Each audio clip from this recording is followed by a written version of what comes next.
So, yeah, I'm going to share the story of when I was assaulted, and I'm not a victim. And I really do think divine intervention played a role in this. And I thought I would bring this up because a viewer sent me in an email, and she was saying, have you ever had a spiritual blessing? And she said, that's a really good topic to talk about.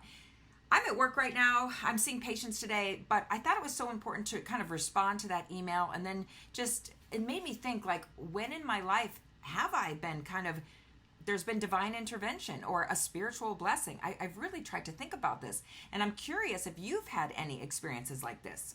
So she sent me the email and said, I think a good topic you could talk about with people is spiritual blessings. Have you had one? Have other people had one? So when I was in my 20s, I did the backpack through Europe thing. I went through 13 countries in less than 3 months. And I had an amazing time, a wonderful time. It was the time of my life. And I went with a friend. We went to college together. We were roommates, two girls conquering Europe, right? And so one of the episodes where we were on a train, it was in Italy, and they have those train cars. Like, have you ever seen Harry Potter? And they have those little train compartments where it's 3 seats on each side. And so we went in one of those little compartments because it was a great way to save money. Instead of a hotel, we could just ride the train all night to the next country or destination. What a way to save money, and just sleep the whole way. So we go in one of these cars, we fold down the seats and create like one big bed. And we're just sleeping. We get to the next town, and all these people come on. It's the middle of the night. And this one gentleman opens the door to our train car, and he climbs over us and goes on the edge of the kind of the bed we just created, because it's a public train. And we were kind of giggling, and we thought it was the funniest thing. That's this older man, like he must have been in his late 60s from memory. I just remember thinking he was older, but then again, I was in my 20s, so who knows, right? Just to me, he looked older, overweight, just an older man. So we thought he was harmless, and we just thought it was the funniest thing that he just is going to climb over us and just go lay down and go to sleep. And he did. He just immediately started snoring. And so we're like, oh, okay, we're safe. And so we go to sleep. And the next thing you know, something wakes me up. And I didn't know what it was. It just, something woke me up. And then I wake up, it's all dark in the train car, and then I feel something. I look down, and the older guy who's laying next to me, because I'm in the middle, my friend was near the door laying down. And I know this is stupid. Stupid, young, dumb American girl. I know it. You don't have to comment that. I know it. His hands are where they're not supposed to be, to put it in gentle terms. Like, not where they're supposed to be. His hands. And I look down, I'm like, oh my God, oh my gosh. And so I scream, I sit up, I jump up, I'm standing up now on this makeshift bed. I jump over my Fred, I open the train car door, I jump in the hallway, I'm getting my clothes back together, because that was part of what he did. And I'm yelling like, oh my gosh, he was molesting me. Like, I can't believe that just happened. And my friend sits up, and she's all dazed, because when you're in a deep sleep, because we had been traveling and touring all day and sleeping, like I was in a deep sleep. And she's like, what's going on? And anyway, so she jumps out, we both run down the train aisle, we're trying to find the train conductor. And I can speak Spanish, I cannot speak Italian, so I start speaking in Spanish thinking he would understand that. He's just shaking his head at us and like, get away. Like, he did not help us at all, put it that way. So and then finally I'm like, we left our backpacks in that train car. It had our passports, our clothes, it had our money, everything we had. So we run back to our train car.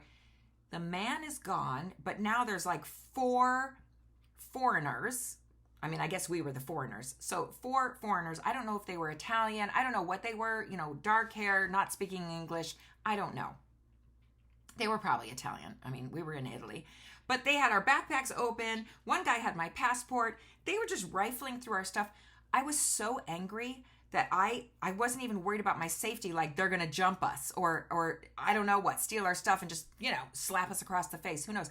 I I bulldoze in there. I grab my passport. I'm like yelling at them. I'm grabbing my bags. And they were just kind of in shock, like, oh my gosh. And I didn't even think about my own safety.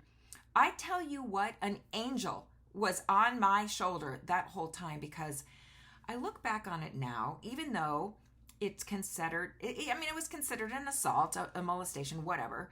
But you know, I wasn't harmed. I wasn't like bleeding. I mean, there was nothing going on like that, right? And I was able to face the different threat of these guys like stealing our stuff, and I was able to get our stuff back. And I feel things could have gone so much worse. Things could have really gone sideways. And I feel like, you know, at the end of it, we ended up getting our stuff. We walked down the train hallway again, and we kind of had to be where the two trains connect. There's a bigger area because there's a bathroom, and the floor was really dirty, but we just stayed on the rest of the night, like right there in that bigger area. We thought it was safer because there was more people going by. But boy, did we learn a valuable lesson that you take an overnight train in Italy and it's two girls on their own with just basically a train full of men. I look back on it now and I'm like, how did we survive that? Like, and I know Europe is a much different place now. I would not recommend females on their own in their 20s ride an overnight train now in Italy or Europe. But back then it was a little bit different, but it was still not safe.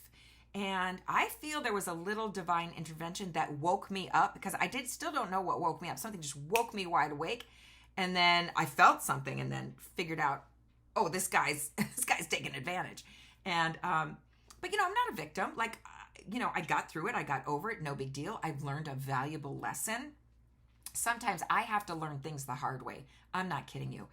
But I look at that now as a much older adult, and I'm like, oh my gosh, because I have a lot of stories that I'm going to share in this next series of divine intervention, I guess, or spiritual blessing, or maybe just luck. Let's just face it. But I kind of don't believe in luck. You know, what is luck? It's preparation meets, you know, well, I guess readiness or divine intervention, or you know, ready to receive.